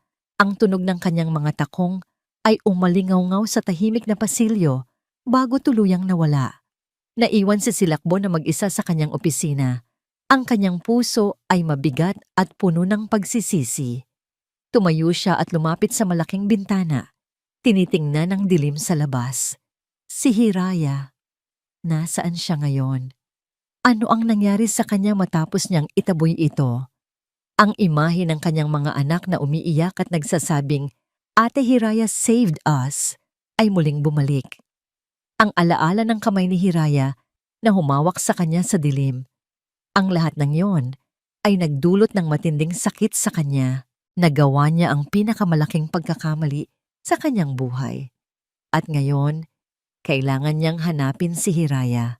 Kailangan niyang humingi ng tawad kahit gaano kahirap. Ngunit nasaan siya? Walang ideya si Silakbo. Ang lahat ng kanyang kapangyarihan at kayamanan ay walang silbi ngayon. Walang nakakaalam kung saan nagpunta si Hiraya. Mga buwan na ang lumipas, ang sariwang amoy ng kape at bagong lutong tinapay ang bumubuo sa umaga ni Hiraya Dalisay. Hindi na ang maalat na hangin ng dagat ang gumigising sa kanya, kundi ang amoy ng Kalinaw Cafe, isang maliit at tahimik na coffee shop sa gitna ng isang abalang lungsod. Ang buhok niya, na dating mahaba at laging nakatali, ay maikli na ngayon. Umabot lang sa kanyang balikat. Isang simbolo ng pagbabago, ng pagpuputol ng koneksyon sa nakaraan. Nakatayo siya sa likod ng counter, naghahanda ng isang latte. Ang kanyang mga kilos ay maagap, may kumpiyansa. Ang nangiti niya sa mga customer ay pamilyar pa rin. Ngunit meron itong bagong lalim, isang bakas ng mga pagsubok na kanyang pinagdaanan. Ang sakit ng nakaraan ay hindi nawala ng tuluyan, ngunit natutunan na niyang dalhin ito at gamitin bilang lakas. Ang pera na ibinigay sa kanya ni Silakbo, na inihagis sa kanya na parang awa, ay hindi niya hinawakan. Sa halip, ibinalik niya iyon sa mga kasambahay at nagsabi na ipamahagi sa mga nangangailangan. Lumabas siya ng hasyenda na walang dala kundi ang kanyang dignidad. Ang unang mga linggo sa lungsod ay mahirap. Kailangan niyang magtrabaho sa iba't ibang kakaibang trabaho para mabuhay at makapag-ipon. Naghugas siya ng pinggan, naglinis ng bahay, at nagbenta ng mga kakanin sa kalsada. Sa gabi, pagkatapos ng mahabang araw, mag-aaral siya para sa nursing exam. Ang kanyang mga libro ay basang-basa ng luha, ngunit hindi kailanman niya binitawan ang kanyang pangarap. Ito ang tanging bagay na nagpapanatili sa kanya. Ang Kalinaw Cafe ang naging kanlungan niya. Ang may-ari, isang matandang babae na may mabuting puso, ay nagbigay sa kanya ng trabaho at isang maliit na kwarto sa itaas ng cafe. Sa Kalinaw, nahanap niya ang kapayapaan na hinahanap niya. Isang araw, habang abala siya sa paglilinis ng mga mesa, bumukas ang pinto ng cafe at pumasok ang isang lalaki. Matangkad. Ang kanyang mga balikat ay malapad, ngunit ang kanyang tindig ay tila may bigat. Ang kanyang mukha ay payat. May mga eye bag sa ilalim ng kanyang mga mata. At ang kanyang mga mata, biglang bumilis ang tibok ng puso ni Hiraya. Tila huminto ang mundo. Siya, si Silakbo Montoya. Tumingin si Silakbo sa paligid ng cafe, ang kanyang mga mata ay naghahanap. Nang magtama ang kanilang mga mata, tila isang kidlat ang dumaloy sa pagitan nila.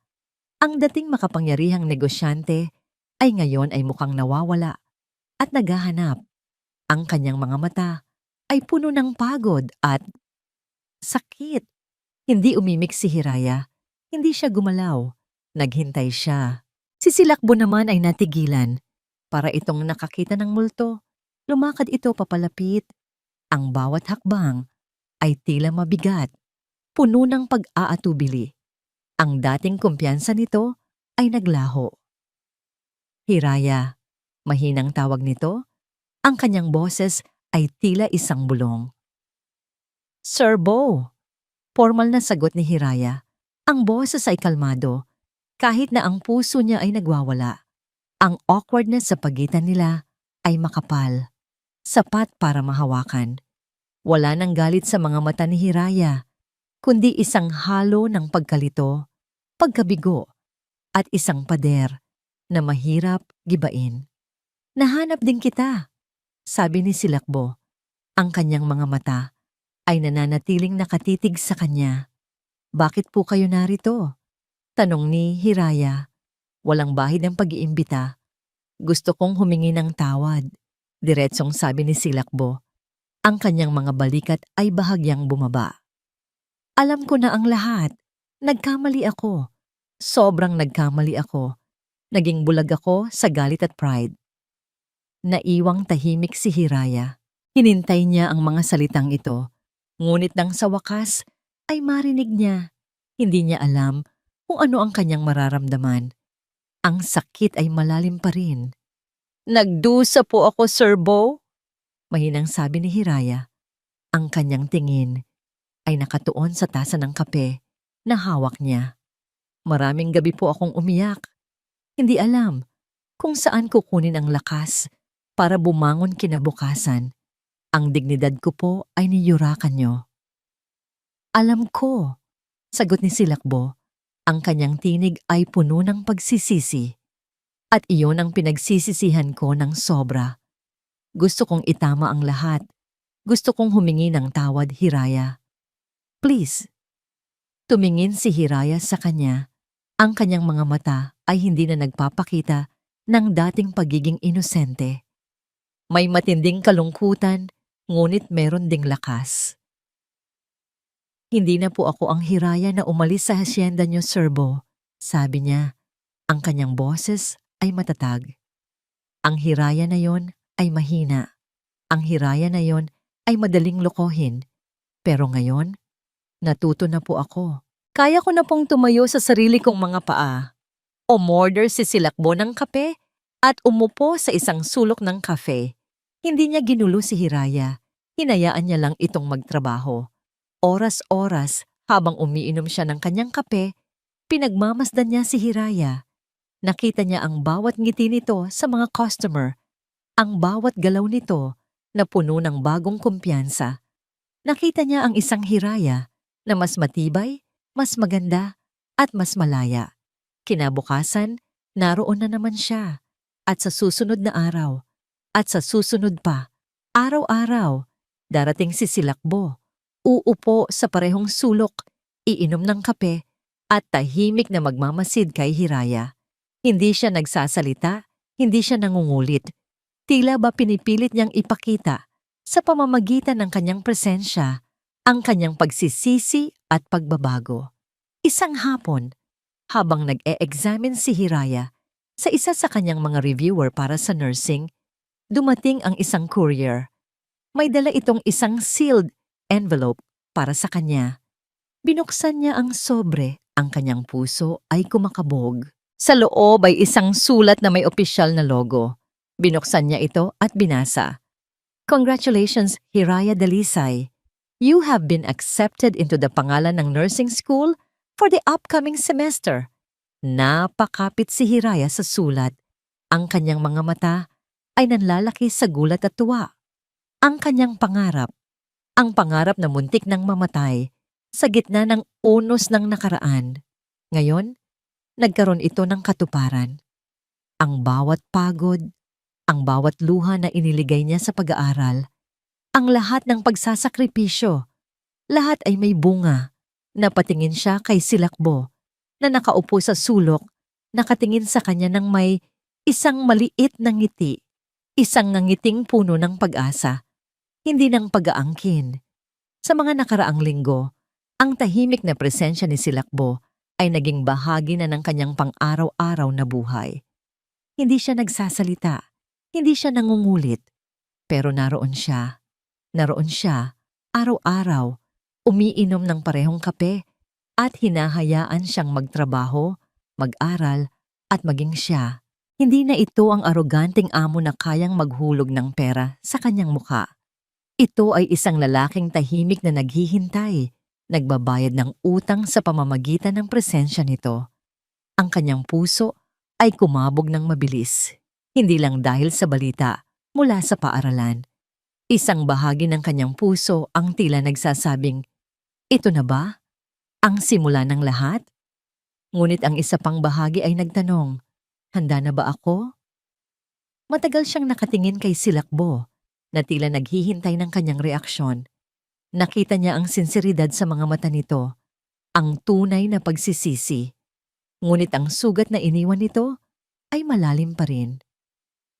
"Sir Bo," mahinang tawag niya. Halos hindi marinig sa ingay ng kafe. Tumayo si Silakbo at lumapit sa counter. Pwede ba tayong mag-usap?" Tanong niya. Ang kanyang boses ay nanginginig. Hindi bilang amo at empleyado, kundi bilang dalawang tao, at alam kong may balita ka. Inabot ni Hiraya ang acceptance letter.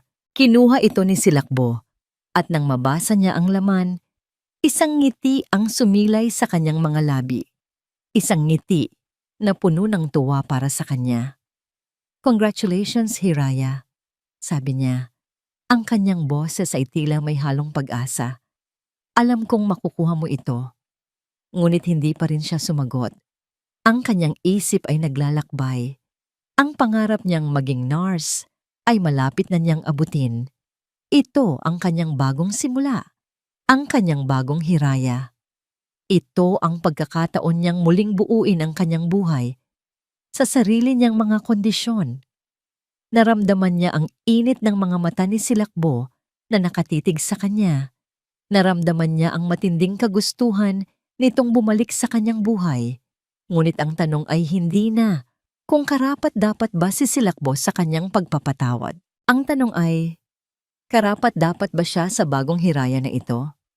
At handa ba ang bagong Hiraya na ito na muling magtiwala, Muling magbukas ng puso sa isang tao na minsan nang wumasak nito?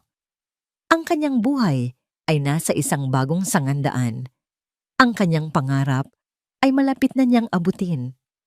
Ngunit sa pagharap niya sa bagong simula, isang tanong ang umalingaw-ngaw sa kanyang isipan na tila isang huling pagsubok ng tadhana. Sa bagong pahinang ito ng kanyang buhay, may lugar pa ba para sa nakaraang yon? At kung oo, anong uri ng lugar ang kayang ibigay ng kanyang puso kay Silakbo Montoya? Ang acceptance letter ay hawak pa rin ni Hiraya. Ngunit ang kanyang isip ay lumilipad sa mga salita ni Silakbo, sa kanyang tahimik na presensya sa loob ng cafe sa loob ng mga linggo. Ang pagbabago sa kanyang amo ngayon ay hindi na isang amo, kundi isang lalaking puno ng pagsisisi ay malinaw. Ngunit sapat na ba yon para mabura ang sakit na idinulot nito? Pwede ba tayong mag-usap? Tanong muli ni Silakbo. Ang kanyang mga mata ay nagmamakaawa. Sa labas, sa isang lugar na mas tahimik, tumango si Hiraya. Hindi niya alam kung ano ang dapat niyang maramdaman, ngunit alam niyang kailangan nilang pag-usapan ng lahat. Kung hindi man para sa kanila, para sa kanyang sarili, para tuluyan ng maisara ang kabanatang iyon ng kanyang buhay. Naglakad sila patungo sa isang parke na hindi kalayuan sa kafe. Umupo sila sa isang bench sa ilalim ng isang malaking puno. Ang sikat ng araw ay marahang dumadampi sa kanilang mga mukha. Ngunit ang hangin sa pagitan nila ay malamig pa rin. Hiraya, simula ni Silakbo. Ang kanyang boses ay tila hirap na hirap lumabas.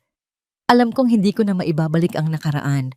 Alam kong hindi ko na mabubura ang sakit na idinulot ko sa iyo. Ngunit, nagawa ko ang lahat para malaman ang katotohanan. At nang malaman ko, gumuho ang mundo ko. Sinimulan niyang ikwento ang lahat. Kung paano nakuha ni Don Isagan ang ebidensya, kung paano niya kinonpronta si Amara, at kung paano siya naharap sa matinding katotohanan ng sarili niyang pagkakamali. Ang bawat salita ay puno ng pagsisisi at sakit. Naging bulag ako, Hiraya. Sabi niya, yumuko. Naging bulag ako sa pride, sa inggit, sa akala kong kapangyarihan. Hinayaan kong manalo ang kasinungalingan dahil mas madali para sa aking paniniwalaan iyon kaysa sa katotohanan na ikaw ay isang tapat at mabuting tao. Nagalit ako sa iyo dahil sa totoo lang. Nagalit ako sa sarili ko dahil sa naramdaman ko para sa iyo. Dahil isang empleyado ka lamang. Pumikit si Hiraya. Ang mga luha ay nagsimulang tumulo sa kanyang pisngi. Hindi dahil sa galit, kundi dahil sa sakit na muling bumalik. At sa proseso ng pagtanggap ng katotohanan. Pinaniwalaan ko po ang lahat ng sinabi niyo noon, Sir Bo. Mahinang sabi ni Hiraya na isa akong ahas, isang manggagamit.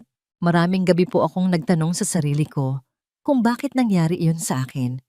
Ano ang ginawa kong mali? Wala kang ginawang mali, Hiraya, sabi ni Silakbo. Tiningnan siya ng diretso sa mga mata. Ako ang mali. Ako ang nagkasala. At hindi ako humihingi ng pabor. Hindi ko hinihingi na bumalik ka sa buhay ko. Ang tanging hinihiling ko ay ang iyong pagpapatawad, hindi para sa akin, kundi para sa iyo. Para sa iyong kapayapaan. Sa sandaling iyon, tumunog ang telepono ni Hiraya. Nakita niyang si Tala at Liwayway ang tumatawag. Ate Hiraya, miss na miss ka na po namin. Sigaw ni Tala sa kabilang linya na tila umiiyak. Bakit po hindi ka na bumabalik? Miss ka na po namin magbasa ng kwento. Dagdag ni Liwayway at si Papa ang tahimik na po. Malungkot na po siya. Sabi niya, nagkamali daw po siya sa'yo. He really misses you. Ang boses ng mga bata, puno ng inosenteng pagmamahal, ang nagwasak sa huling pader sa puso ni Hiraya. Ang pagpapatawad, hindi lang ito para kay Silakbo. Ito ay para sa mga batang yon at para sa kanyang sariling kapayapaan. Kung hindi niya mapapatawad ang nakaraan, paano siya makakakilos patungo sa kinabukasan. Nang matapos ang tawag, tumingin si Hiraya kay Silakbo. Ang kanyang mga mata ay puno ng luha, ngunit mayroon ding liwanag. Pinapatawad na kita, Sir Bo, sabi niya. Ang kanyang boses ay nanginginig. Hindi ko man mabubura ang sakit, pero pinapatawad na kita, hindi para sa iyo, kundi para sa sarili ko. Para makalaya ako sa galit at pait. Napakagat si Silakbo sa kanyang labi. Ang kanyang mga mata ay namula. Ang isang makapangyarihang lalaki na sanay sa pagkontrol ay umiyak sa harap niya. Hindi ito ang luha ng pagkawala, kundi ang luha ng kalayaan. Kalayaan mula sa bigat ng pagsisisi. Salamat, Hiraya. Bulong niya. Ang kanyang tinig ay basag. Hindi ko nahihilingin na bumalik ka. Alam kong marami pa akong kailangang patunayan. Pero hihintayin kita. Hihintayin ko na maging handa ka. Kahit gaano katagal. Tumayo si Silakbo at kumuha ng isang maliit na kahon mula sa kanyang bulsa. Isang eleganteng kahon, gawa sa kahoy. Hindi ito para ngayon, sabi niya. Pero gusto kong ibigay ito sa iyo. Hindi ito regalo para sa pagpapatawad mo. Ito ay isang pangako. Isang pangako na gagawin ko ang lahat para maging karapat-dapat sa iyong tiwala. Sa iyong paggalang, inabot niya ang kahon kay Hiraya. Bukas mo ito kapag handa ka na. Kapag handa ka nang isipin na mayroon pa akong lugar sa buhay mo. O kung wala man, buksan mo pa rin. Ito ay isang paalala na hindi ko na muling magkakamali. Tumayo si Silakbo, tiningnan siya ng huling beses, at dahan-dahang lumakad palayo. Hindi na siya lumingon. Hinayaan niya si Hiraya na mag-isa. Sa ilalim ng araw, hawak ang kahon at ang bagong pag-asa. Isang taon na ang lumipas. Nakatayo si Hiraya sa harap ng salamin. Suot ang kanyang puting uniforme ng nurse. Ang kanyang mga kamay, na dating may kalyo sa paglilinis, ay ngayon ay malinis at may kakayahang magpagaling. Ang kanyang mga mata, na dating puno ng lungkot at takot, ay ngayon ay puno ng kumpiyansa at determinasyon. Natapos na niya ang kanyang pag-aaral. Nagtagumpay siya. Ngayon, oras na para umuwi. Sa kanyang pagbabalik sa Puerto Esperanza, ang bayan na kanyang iniwan ng may pusong wasak, isang kakaibang pakiramdam ang bumalot sa kanya. Pakiramdam ng pag-asa. Hindi na siya ang mahinang Hiraya na umalis. Siya ay isang nurse, isang babaeng handang lumaban para sa kanyang sarili at sa mga pinaniniwalaan niya. Ang kanyang unang patutunguhan, ang Hacienda del Mar, hindi para magtrabaho, kundi para harapin ang nakaraan at salubungin ang kinabukasan. Pagpasok niya sa malawak na gate ng hacienda, ang lahat ay tila nagbago. Ang hardin, na dati formal, ay ngayon ay may isang bagong bahagi. Isang maliit na gulay na may iba't ibang uri ng halaman na masigla at maayos ang pagkakatanim. At doon, sa gitna ng halamanan, nakita niya si Silakbo. Hindi na ito nakasuot ng corporate attire, kundi isang simpleng polo shirt at jeans. Nakaluhod ito sa lupa, kasama si Natala at Liwayway, na mas malalaki na ngayon, na masayang nagtatanim ng mga buto. Papa, tingnan mo! Ang ganda ng bulaklak na ito! Sigaw ni Tala, ipinapakita ang isang sariwang bulaklak. Sige, ilagay natin yan dito sa garden ni Ate Hiraya. Sagot ni Silakbo. Ang kanyang boses ay malambing, puno ng pagmamahal. Biglang nanigas si Hiraya. Garden ni Ate Hiraya. Napatingin si Silakbo sa kanya at sa sandaling iyon, nagtama ang kanilang mga mata. Ang nangiti sa labi ni Silakbo ay nawala. Napalitan ng gulat. At pagkatapos ay isang matinding kagalakan. Hiraya, bulong niya, tumayo at dahan-dahang lumapit. Mabilis na tumakbo si Natala at Liwayway patungo sa kanya, umiiyak sa tuwa. Ate Hiraya, bumalik ka na! Sigaw ni Liwayway, niyakap siya ng mahigpit. Miss na miss ka na po namin! Dagdag ni Tala.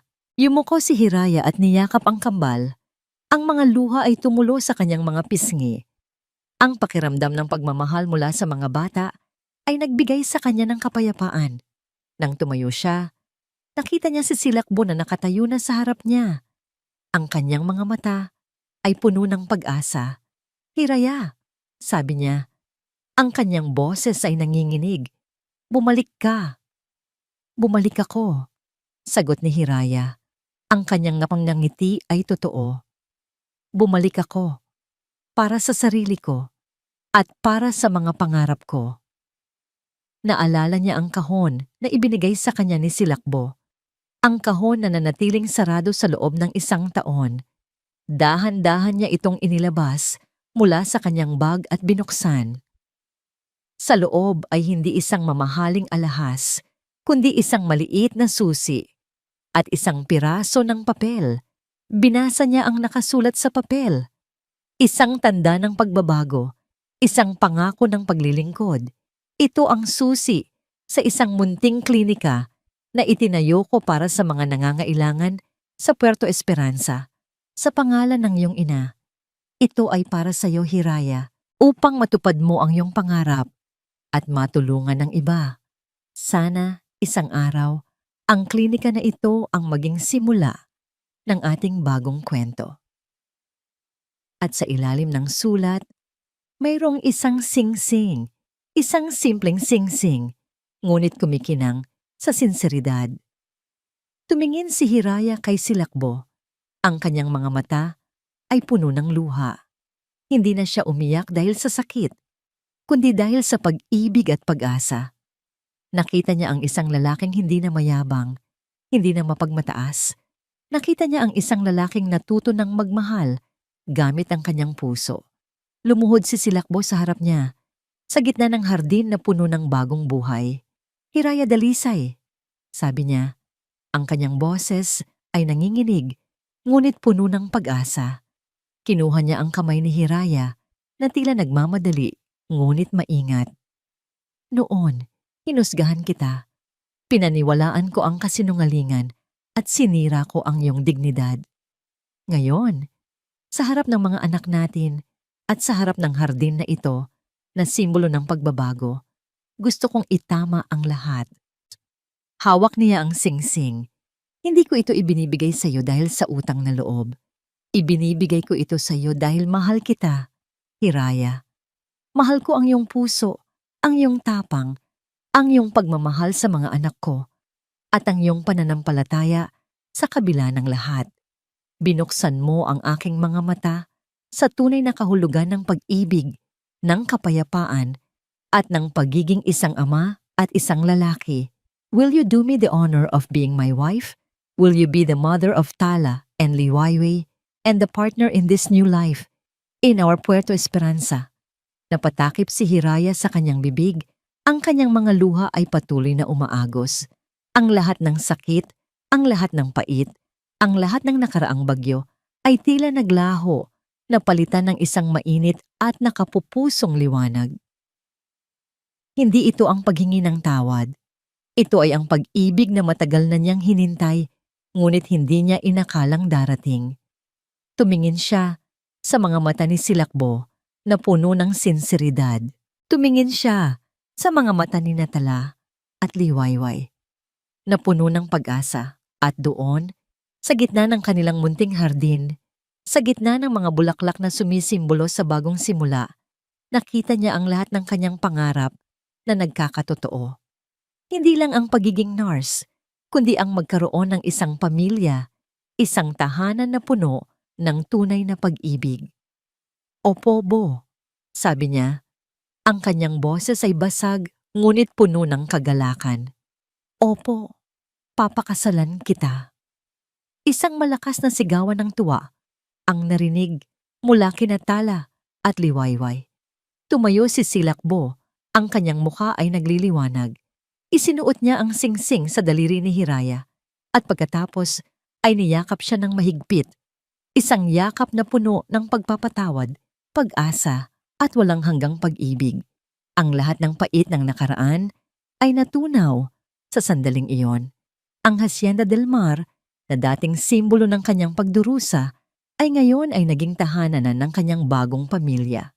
Isang buwan pagkatapos ng kanilang simple ngunit makahulugang kasal, nagbukas ang Kalinaw Clinic, isang modernong klinika para sa komunidad, libre para sa mga nangangailangan. Si Hiraya ang namuno rito, ang kanyang puting uniforme ay kumikinang sa ilalim ng araw. Ang kanyang mga kamay ay handang magpagaling. Si Silakbo ang kanyang pinakamalaking taga-suporta, hindi na nagtatago sa likod ng kanyang mga obligasyon, kundi aktibong nakikibahagi sa bawat proyekto. Araw-araw, pagkatapos ng trabaho, dadalaw si Hiraya sa Kalinaw Clinic at pagkatapos ay uuwi sa Hacienda del Mar. Doon, salubong siya ng mga yakap ni Natala at Liwayway at ang mainit na ngiti ni Silakbo. Ang pamilyang ito, na isinilang mula sa trahedya at pagtataksil, ay ngayon ay matatag at buo. Isang hapon, nakaupo sila sa lumang pantalan, ang mismong lugar kung saan nagsimula ang lahat ng kanilang kwento. Ang pantalan ay bago na, mas matibay, isang simbolo ng kanilang pagbabago. Nakaupo si Hiraya sa tabi ni Silakbo. Ang kanyang ulo ay nakasandal sa balikat nito, habang ang kambal ay masayang naglalaro sa dalampasigan. Akala ko hindi na ako makakaramdam ng ganito ulit. Bulong ni Hiraya, tinitingnan ang papalubog na araw sa karagatan. Dahil lang sa isang masamang kabanata, hindi ibig sabihin tapos na ang kwento. Sagot ni Silakbo, hinawakan ang kamay niya ng mahigpit. Nagkamali ako, pero pinili mong patawarin ako. At dahil doon, nagkaroon tayo ng pangalawang pagkakataon. Isang mas magandang pagkakataon.